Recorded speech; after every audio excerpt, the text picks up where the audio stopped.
Olá, bem-vindo, bem-vinda a mais tudo bíblico. Acho que você está sentindo falta daquela musiquinha, daquela transição de tela, né? Tive problemas com o meu editor de vídeo, então vou fazer o vídeo assim, puro, ok?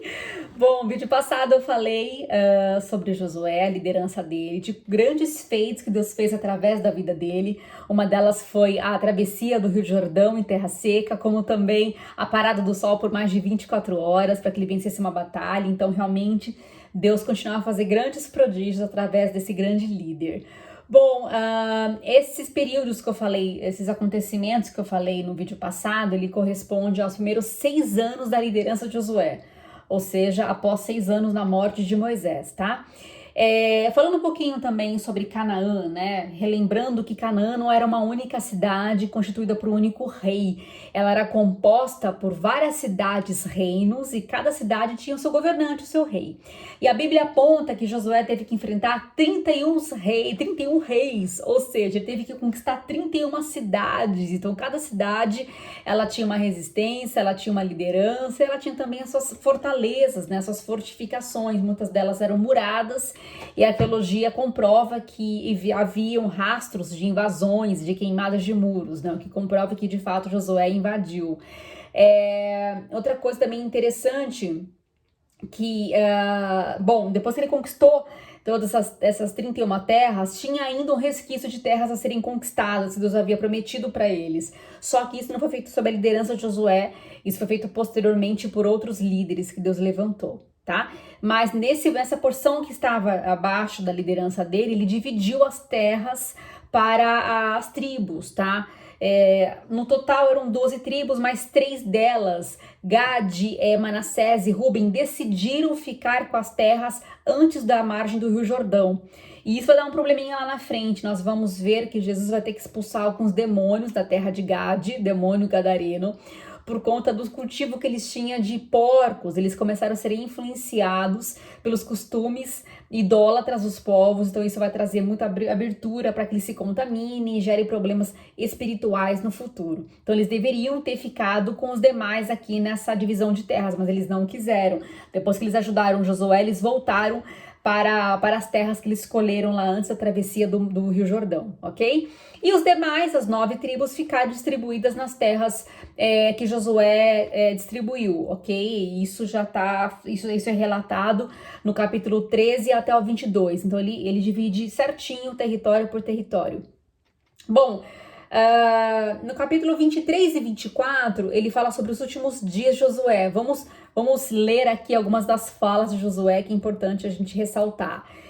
23, versículo 14, diz assim: Agora estou prestes a ir pelo caminho de toda a terra. Vocês sabem, lá no fundo do coração e da alma, que nenhuma das boas promessas que o Senhor, o seu Deus, fez deixou de cumprir-se. Então ele foi testemunho ocular de que Deus cumpriu tintim por tintim das promessas que ele havia prometido lá atrás para os antepassados, inclusive para Moisés. Olha só que bacana. E o versículo 16 ele fala assim: se violarem a aliança que o Senhor, o seu Deus, ordenou e passarem a cultuar outros deuses e a inclinar-se diante deles, a ira do Senhor se acenderá contra vocês e vocês logo desaparecerão da boa terra que ele deu a vocês. Então ele deixa muito claro que se o pessoal cair para idolatria por influência desses povos vizinhos, eles iam perder tudo aquilo que Deus deu de conquista das terras, né? E Deus falou, né, nos próximos capítulos, no capítulo 24, Deus fala através da boca de Josué coisas que ele fez lá atrás, desde tirar o Abraão, o pai da fé, da terra idólatra, né, da terra de Ur dos Caldeus, porque o pai de Abraão, ele era idólatra, o Terá, e Deus tirou ele desse ambiente, dessa terra, justamente para que ele não se contaminasse com essa cultura idólatra. Então Deus sempre faz ali uns arranjos, né, para fazer com que o povo não se misture com os povos idólatras e automaticamente reproduza os mesmos costumes que eles. Então aqui Deus fala através de Josué que ele foi com Abraão, que ele foi com Isaac, com Jacó, que ele foi com eles no Egito, também foi com eles na travessia do Jordão. Enfim, Deus lembra tudo que ele fez desde os antepassados, e ele de fato cumpriu essa promessa de entregar essa terra para eles de Canaã. Muito bacana, né? Bom, vamos lá ler então uma das coisas que ele ressalta no 24, versículo 14, que diz assim, vamos lá.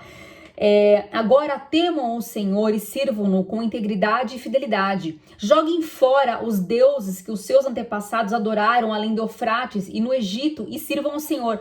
Por que ele foi para jogar fora? Porque tinham ainda pessoas que estavam trazendo para si alguns ídolos do Egito, gente. Coisas que os pais e avós estavam cultuando no Egito, não quiseram abrir mão do ídolo, não, do ídolo de estimação. Ele falou, então joguem fora, né? Vocês ainda resistem ainda, né, esses costumes.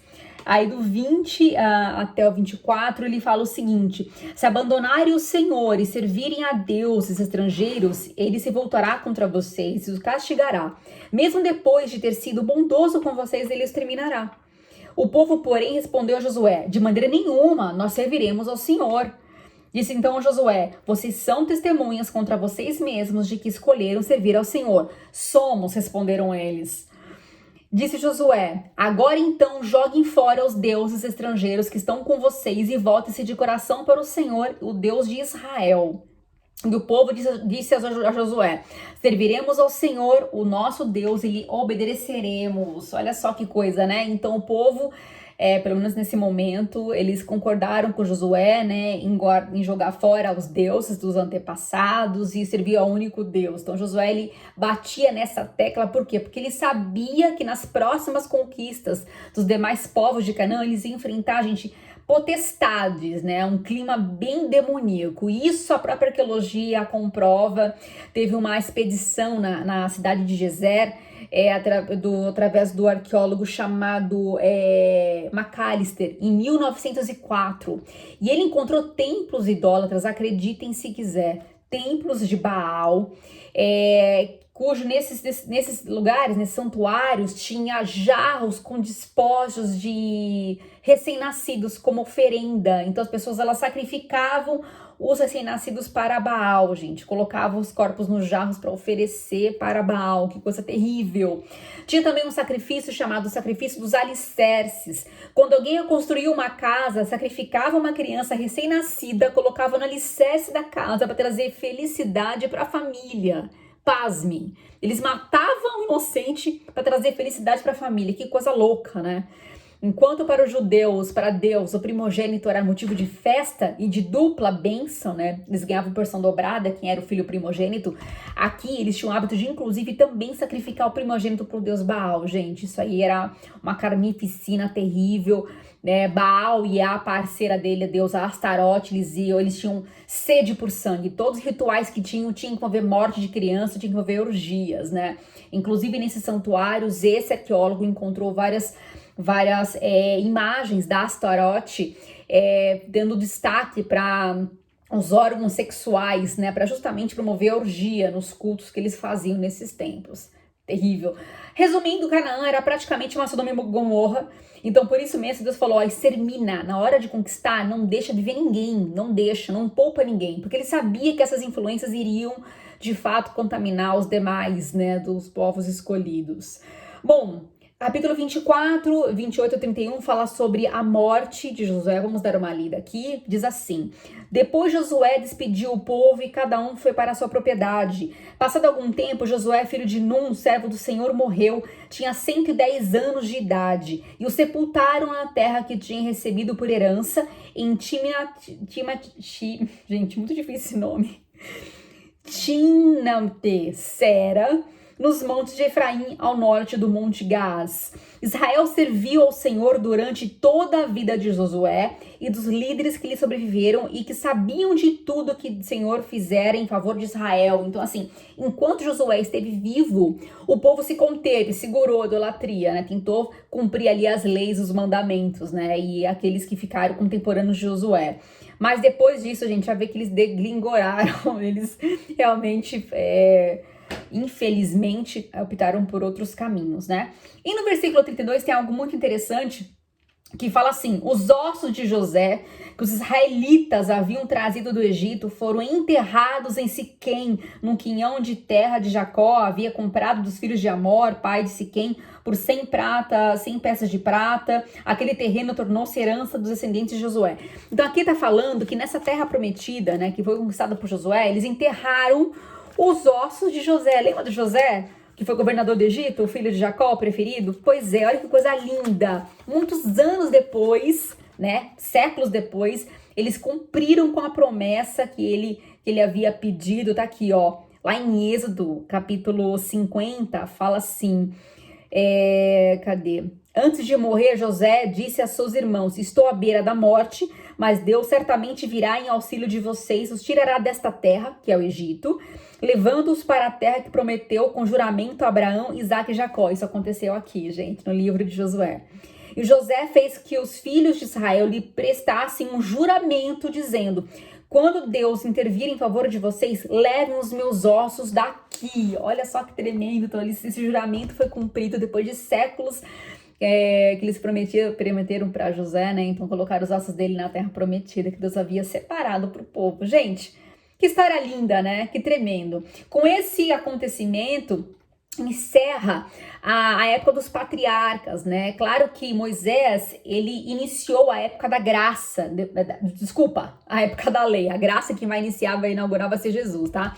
Mas Moisés, ele inicia a época da lei ou dispensação da lei. Antes não tinha lei, tinha somente os patriarcas.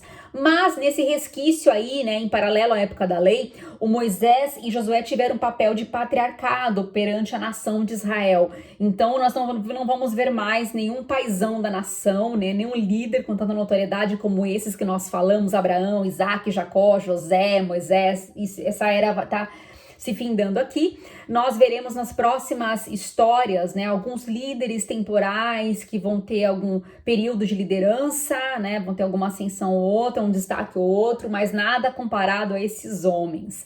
Depois nós veríamos um outro destaque para os reis de Israel, mas na época da monarquia, nós vamos chegar lá. Então, gente, é isso por enquanto. Muito obrigada por ter ficado até aqui. Se esse vídeo está edificando você, está agregando em algo no seu estudo bíblico, no seu conhecimento em relação a Deus e a história da humanidade, história judaica, então compartilhe esse link desse vídeo, esse canal, com alguém que possa também interessar pelo assunto e que geralmente fala: eu tenho preguiça de ler a Bíblia, é muita coisa, eu não entendo. Eu acho que essa é a ideia do canal, é mastigar, é trazer simplificado para vocês, pelo menos uma noção de cada história da Bíblia, tá ok? Muito obrigada pela sua atenção, pela sua companhia. A gente se vê no próximo vídeo. Um abraço.